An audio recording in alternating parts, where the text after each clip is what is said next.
Então, hoje eu vou falar sobre ações, que são um tipo de investimento que tem que gera o maior potencial de retorno para os investidores e como Márcia, naturalmente... cancela o microfone da pessoa que está a fazer ruído.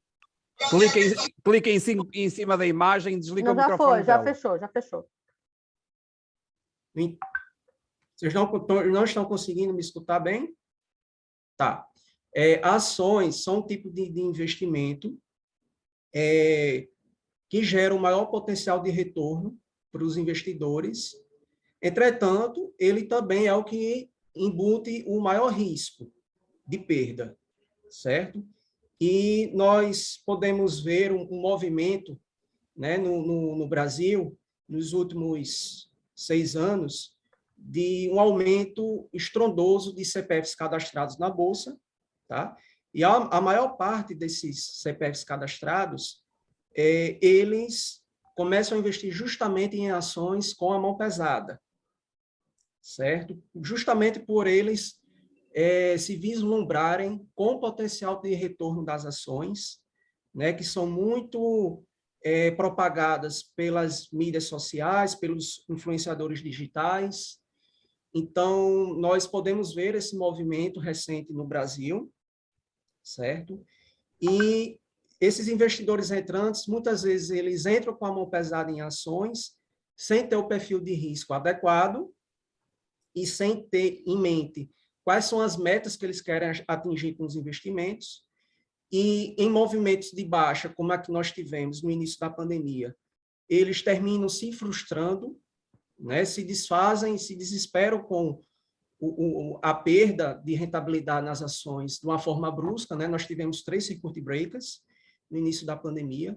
Então, muitos desses investidores entrantes na Bolsa, eles se desfazem de suas ações, arcam com prejuízo, né? Se frustram e saem por aí dizendo que a Bolsa é cassino, tá? Então, esse é um tipo de investimento que ainda precisa ser muito desmistificado em nosso país, certo? Então, continuam conseguindo ver direitinho? A gente está vendo assim, conceito de ação. Se não tiverem, podem me falar, tá? Então, qual seria o conceito de ação? A ação é a menor fração do capital social de uma empresa. Você pode adquirir apenas as ações das empresas que sejam sociedades anônimas de capital aberto e tenham ações listadas na Bolsa de Valores, certo? Isso não quer dizer que uma pessoa ela não possa investir em ações da padaria que ela frequenta. Ela até pode. Porém, o processo é totalmente diferente de você investir em ações de empresas listadas na Bolsa, certo? Para que você possa investir nas ações da padaria que você frequenta, você precisa ter um relacionamento com o proprietário dessa padaria, né? E ele precisa lhe aceitar como sócio dele. Não é apenas uma questão financeira, é uma questão também de confiança. E não é um processo tão simples. Já na Bolsa de Valores, você não precisa pedir autorização aos proprietários do Bradesco, do Itaú, do Santander, da Petrobras, da Vale, da Magazine Luiza. Você não precisa pedir autorização aos proprietários dessas empresas para você se tornar sócio delas. Você não precisa. Você precisa apenas cumprir alguns requisitos, né? E quais seriam eles? Você precisa ter acesso à internet, você precisa ter uma conta cadastrada numa corretora de valores, certo? E você precisa ter a quantia disponível para investir nas ações dessas empresas. Então, basta você cumprir esses requisitos para você poder investir nas ações das empresas que sejam sociedades anônimas, de capital aberto e tenham ações listadas na Bolsa de Valores. E você ser acionista de uma empresa SA listada na Bolsa significa possuir uma pequena porção de cada ativo e de cada passivo dessa empresa. Então, percebam que você ser acionista de uma empresa SA listada na Bolsa é como um casamento, certo? Se a empresa for bem, o sócio dela vai bem junto com ela. Se a empresa for mal, você vai mal junto com ela, certo? Então, percebam que é justamente por esse motivo, tá, que os especialistas em investimentos, todos eles, de forma unânime, recomendam o investimento em ações visando o longo prazo, tá? Né? E o que seria o longo prazo? Seria um prazo de décadas, 10, 20, 30, 40 anos, tá? Então, só ao longo das décadas é que você vai perceber se você fez um bom casamento ou não. Perfeito? Quais seriam os tipos de ações que temos hoje aqui no Brasil? Certo? Nós temos 3 tipos de ações. Nós temos as ações ordinárias, que dão direito de voto em assembleias. Nós temos as preferenciais, que dão prioridade ao recebimento de dividendos, porém, geralmente não concede direito de voto em assembleias.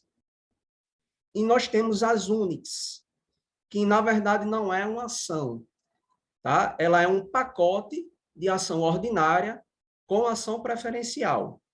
E o mais comum no mercado brasileiro é um NIT de uma ordinária mais 2 preferenciais.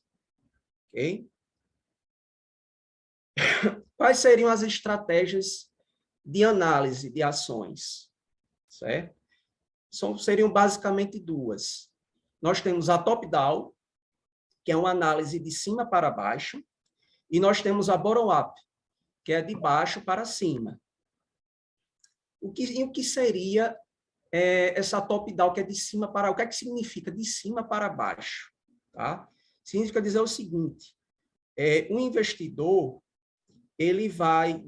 que segue a estratégia top-down, ele vai começar a analisar o contexto macroeconômico, tanto a nível nacional como a nível internacional.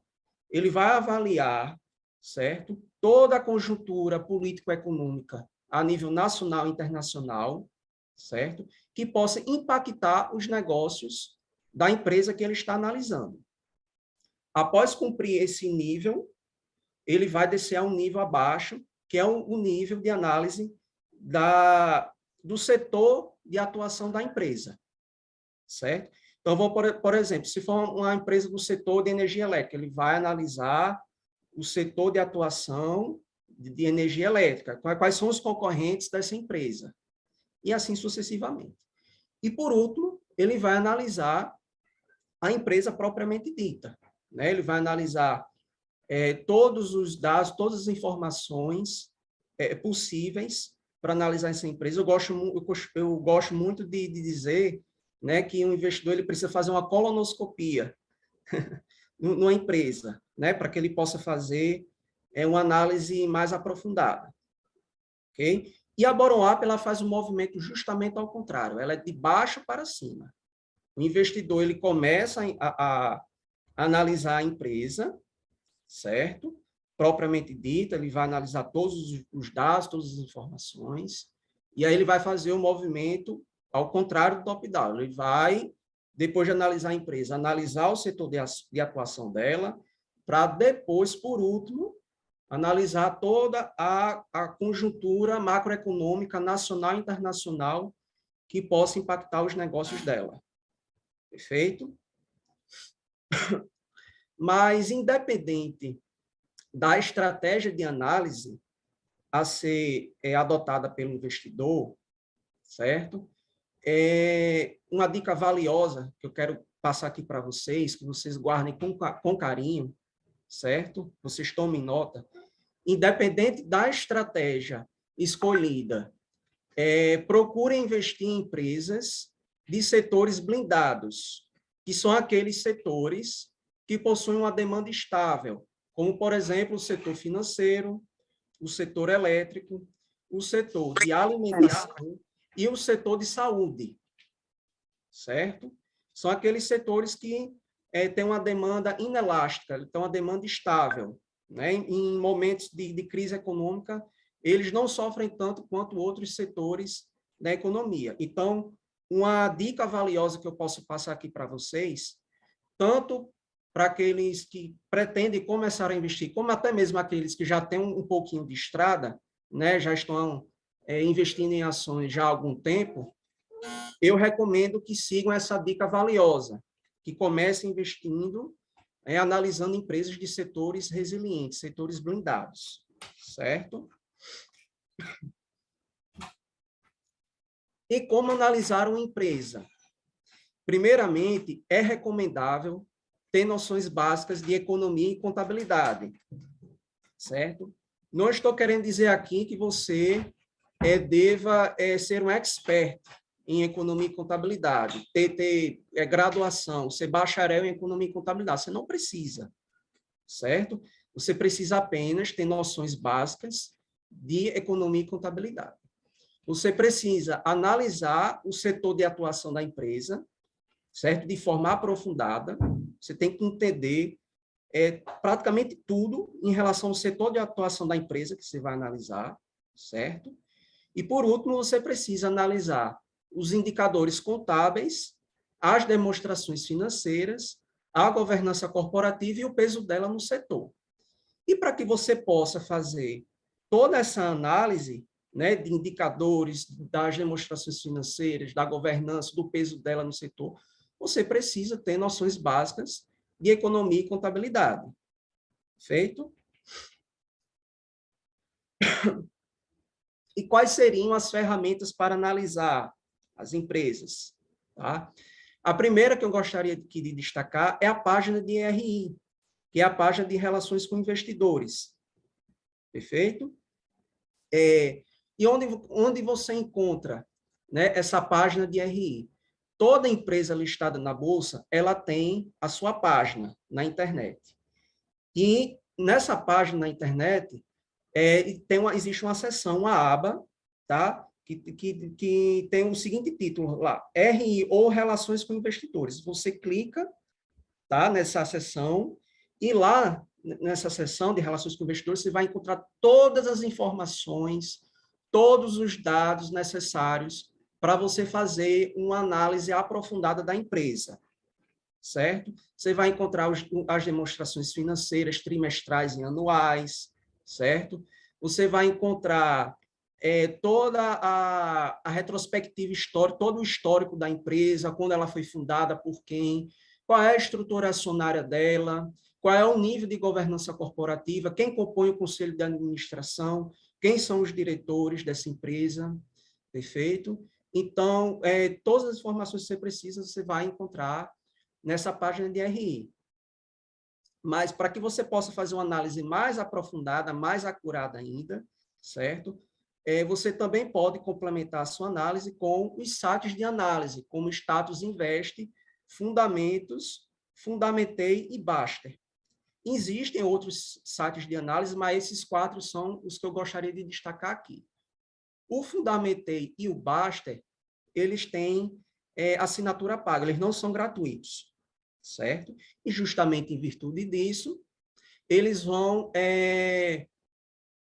poder dar um retorno maior, eles vão permitir um acesso aos investidores, uma gama de informações a um nível muito analítico em relação às empresas, certo? Opiniões também de analistas, relatórios de análise, certo? Muitos analistas de valores imobiliários trabalham nesses sites, tanto o Baixa como o Fundamentei, né? Inclusive, o proprietário do Fundamentei, que é o Eduardo Cavalcante, ele trabalhava na Basta, certo?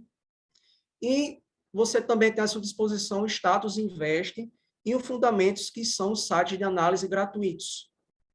Porém, justamente pelo fato deles serem gratuitos, eles já têm uma certa limitação.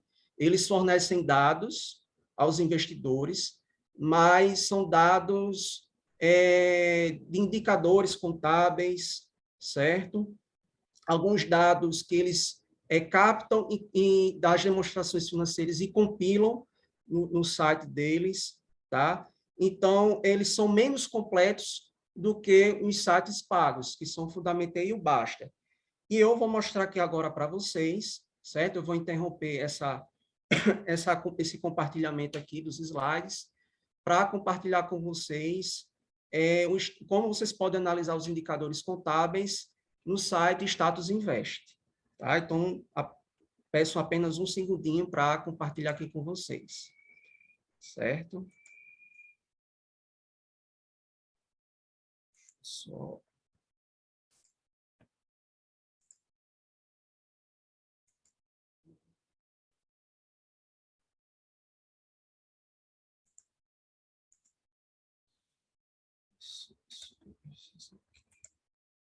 Estão conseguindo ver direitinho?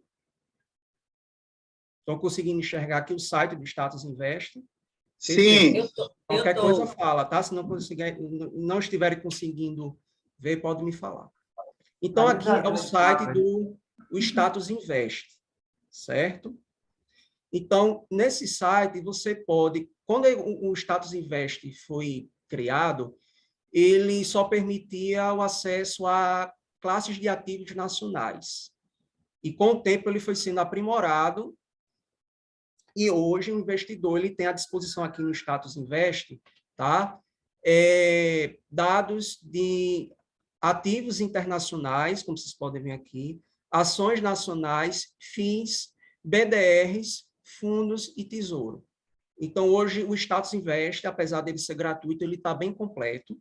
Ele também tem assinatura paga, tá? Mas a assinatura gratuita dele já ajuda um pouco o investidor. Então, sem mais delongas, eu vou analisar aqui junto com vocês, tá?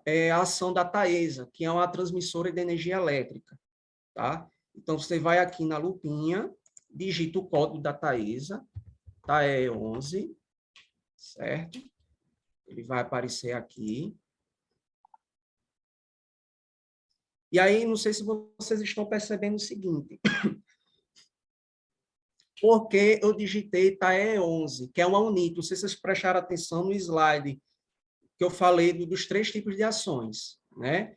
E aí eu coloquei TAE11. Então, quando vocês forem investir, analisar uma empresa que você precisa colocar o código da UNIT dela, vocês podem perceber aqui que em todas elas, aqui, ó, UNIT, composição, uma ordinária mais 2 preferenciais. Olhem só a liquidez média diária das unidades da Taesa, R$ 83.394.528. Liquidez média diária, por dia. Perfeito? Agora, só para efeito de comparação, vamos analisar aqui a ação ordinária da Taesa, porque ela também tem ações ordinárias distribuídas na Bolsa. Então, vamos digitar aqui o código da ordinária da Taesa, que é TAE3. Perfeito? Olhem só, até o preço aqui muda, tá? Justamente porque a UNIT ela é composta por uma ordinária mais 2 preferenciais. Então, quando você vai para a ordinária, naturalmente o valor já é outro, tá? Então, vocês podem ver aqui que na ordinária da Taesa, olha só a liquidez média diária dela, R$ 817.788, ou seja, uma liquidez média diária infinitamente menor do que a liquidez média diária das unidades da Taesa. E aí vocês podem estar se perguntando, por que isso, Pedro? Justamente pelo fato de que algumas empresas no Brasil, tá, elas têm a opção de dar preferência à distribuição de units, que são pacotes de ações ordinárias, de uma ordinária mais 2 preferenciais. E por que os proprietários dessas empresas fazem isso? Justamente porque a UNIT é um mecanismo para diminuir o poder de decisão dos investidores minoritários nas decisões, nas tomadas de decisão nas assembleias. Certo? É uma forma dos proprietários dessas empresas concentrarem o poder de decisão deles nas assembleias. Tá? Então, os proprietários de algumas empresas listadas na Bolsa, eles têm essa prerrogativa, tá? De distribuir units para concentrar poder de decisão em detrimento das ordinárias e preferenciais. Tá? As 2 empresas que eu conheço na Bolsa que abusam dessa prerrogativa, vamos dizer assim, é a Taesa e o Banco Santander. certo? Então, vamos voltar aqui para a análise da TAE 11. Okay?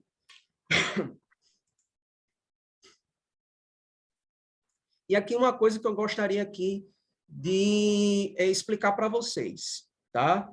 De uma forma mais... Eu vou aqui dar algumas pinceladas em alguns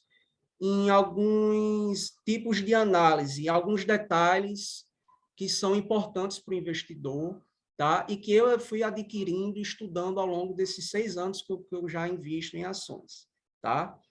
Cada setor de atuação de empresa, ele tem as suas particularidades. E uma particularidade do setor de energia elétrica é o nível de endividamento. Quando vocês começarem, ou se vocês já investem em ações, vocês podem perceber que todas as empresas de energia elétrica, ou quase todas, elas sempre têm um nível de endividamento maior do que os outros setores de atuação.